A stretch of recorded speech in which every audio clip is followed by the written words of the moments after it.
तर हा YouTube family, कशा आहात तुम्ही? मजेतच असणार. तर मी त्या दिवशी बिर्याणी बनवलेली, तर मला कमेंट आली बिर्याणी कमी आणि खिचडी जास्त दिसती आहे. तर तरी चालेल, कारण बिर्याणी आणि खिचडीमध्ये फक्त थोडासाच फरक आहे. तर बघा, आता मी बिर्याणी खिचडी बनवते. ज्यांनी कमेंट केली त्यांच्यासाठी की बिर्याणी खिचडी कशी बनवतात, तर त्याच्यासाठी लागणारं साहित्य तुम्ही बघू शकता काय काय टाकले ते. आणि बिर्याणी खिचडी जरी म्हटली ना, तर ते आमच्यासाठी खूप महत्त्वाची आहे, कारण खिचडी आणि बिर्याणीत काय फरक असतो ना, ते फक्त आम्हीच समजू शकतो. असो, पण खूप छान होते ही बिर्याणी खिचडी. तुम्ही पण ज्यांनी कमेंट केली त्यांनी नक्की बघा ट्राय करून, तुम्हाला पण खूप आवडेल. आणि रेसिपी मी सगळी दाखवलेलीच आहे तुम्हाला कशी करायची, एकदम साधी आणि सोप्या पद्धतीत आहे. आणि एकदा तुम्ही ट्राय करा, आणि खूप छान होते बरं का ही बिर्याणी खिचडी. तर कोणाकोणाला अशी खिचडी आवडते, म्हणजे की बिर्याणी आवडते, नक्की मला कमेंट करून सांगा.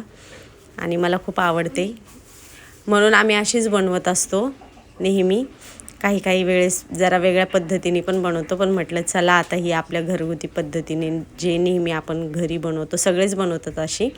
तर काही लोकांना ही खिचडी वाटत होती, म्हणून त्यांच्यासाठी मी खास व्हिडिओ केलेला आहे. तर तुम्हाला पण जर बनवायची असेल अशी बिर्याणी खिचडी तर नक्की बनवा. आणि मी याला नवीन नाव दिलं आहे बिर्याणी खिचडी. आणि तुम्हाला जर व्हिडिओ आवडत असेल तर नक्की लाईक सबस्क्राईब करायला विसरू नका.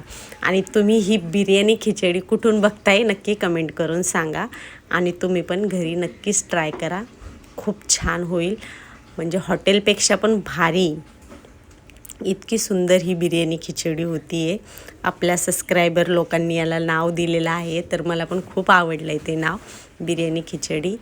तर तुम्ही पण नक्कीच घरी बनवा बिर्याणी खिचडी. बघा, इतका मस्त सुगंध सुटला आहे पूर्ण घरामध्ये. त्याच्यानंतर मग आम्ही मस्त सगळ्यांनी एकदम दाबून खाल्ली बिर्याणी खिचडी.